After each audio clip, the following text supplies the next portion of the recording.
C'est dans le cadre d'une assemblée générale qui a refusé du monde venu des différentes administrations et techniques, membres et sympathisants du SYNT, Syndicat national des travailleurs du secteur de l'eau et de l'électricité, le mercredi 12 juillet 2023, ayant pour chapitre 3 articulations à l'ordre du jour. Point sur la masse salariale et les effectifs, point sur l'évolution des charges de l'entreprise et point sur la dette.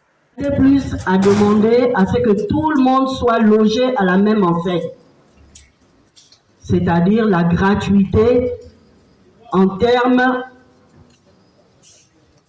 de traitement, de prise en charge de la santé. C'est-à-dire ce n'est pas un problème simplement de la SEG. Aujourd'hui, nous avons la contribution spéciale solidarité. C'est fait pour aider ces Gabonais-là qui ont des problèmes, qui n'ont pas les moyens. Nous avons la CNAM-GS. C'est fait pour aider ces Gabonais qui n'ont pas les moyens.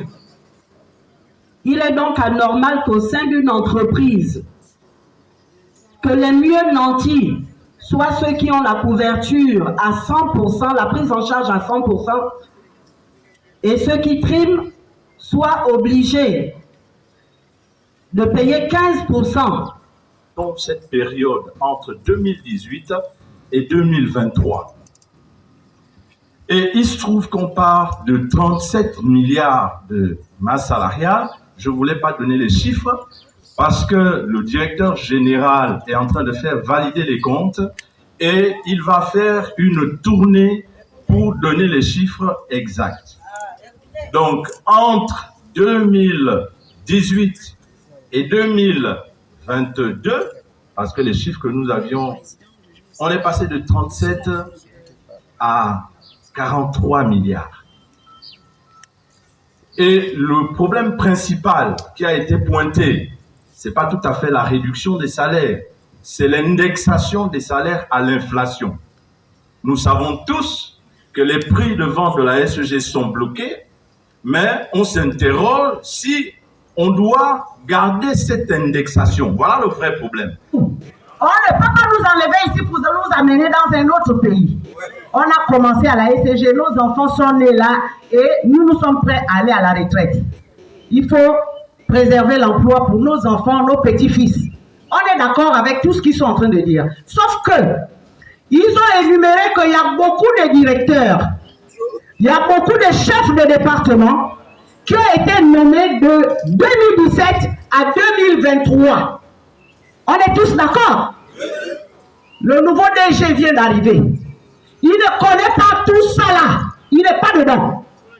Donc, le club d'amis que vous avez créé à la SEG là, et posez-moi d'abord tout ça avant qu'on ne rentre sur nos salaires. On est d'accord?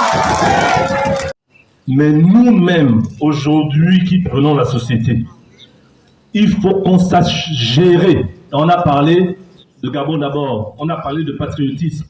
Est-ce que vous vous rendez compte qu'après 20 ans de Veolia, il nous a fallu 5 ans pour presque faire tomber la boîte. En fait, elle est même tombée. C'est une honte pour nous les agents. C'est une honte. En 5 ans seulement, comment la masse salariale peut augmenter à ce point? C'est juste énorme. Il faut que chacun d'entre vous ici, parce que j'ai entendu, en haut, il y a la mauvaise gouvernance, en bas, il y a les comportements déviants. En haut, il y a la mauvaise gouvernance et les comportements déviants. En bas aussi, il faut qu'on comprenne ça. Le chef de service aujourd'hui a un pouvoir de directeur. Il a un pouvoir de directeur, c'est inconcevable. Parce que les mêmes agents qui vont sur le terrain, le comportement là, dès qu'on a donné à un Gabonais un petit pouvoir, il se prend pour un directeur. À un moment donné, c'est nous les Gabonais, c'est pas quelqu'un d'autre. Parce qu'on change de DG, et c'est nous qui allons sur le terrain. C'est nous qui allons régler les problèmes sur le terrain. Et quand le chef de service, quand le chef de division, quand le contremaître se comporte comme ça, celui qui est en dessous va faire la même chose.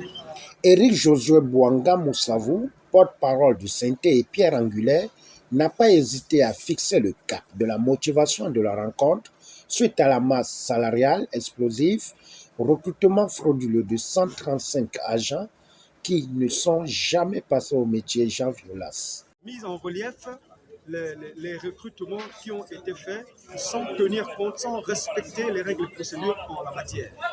Donc nous avons demandé, parce qu'il est dit qu'il y a inflation, il y a une explosion de la masse salariale, cette masse salariale est due aussi aux embauches tous azimuts que nous faisons. Nous avons dit, et la base nous avons donné le cas, d'aller vers la direction générale pour remettre à plat tous les recrutements qui n'ont pas respecté justement les procédures en vigueur pour les embauches.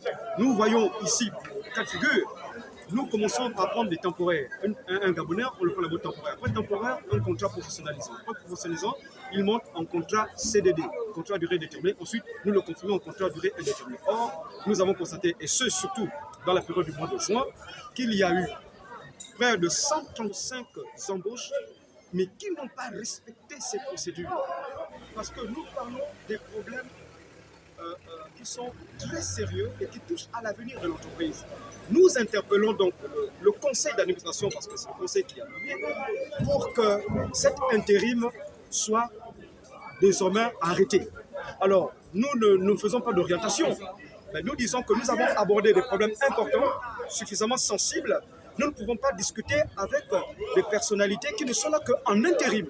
Il faut donc que le conseil d'administration prenne ses responsabilités en nommant une équipe définitive, un directeur général dans ses pleins pouvoirs, un directeur général adjoint en charge des finances et de l'administration et un directeur général en charge de la technique et des opérations. Voilà la configuration qui a été la nôtre souvent ces dernières années à la tête de la direction générale. Donc nous demandons, oui, que le conseil d'administration prenne ses responsabilités parce que nous voulons discuter. Là, les travaux de la transformation vont s'achever. Qu'est-ce qu'on dit après? Qu'est-ce qu'on fait après? Avec qui discutons-nous? Nous ne pouvons pas discuter avec une équipe transitoire. Nous notons que les salaires ne seront pas réduits et que les leaders doivent discuter avec les autorités du conseil d'administration. Au finish, la confirmation du directeur général est attendue pour mieux exercer pleinement ses pouvoirs.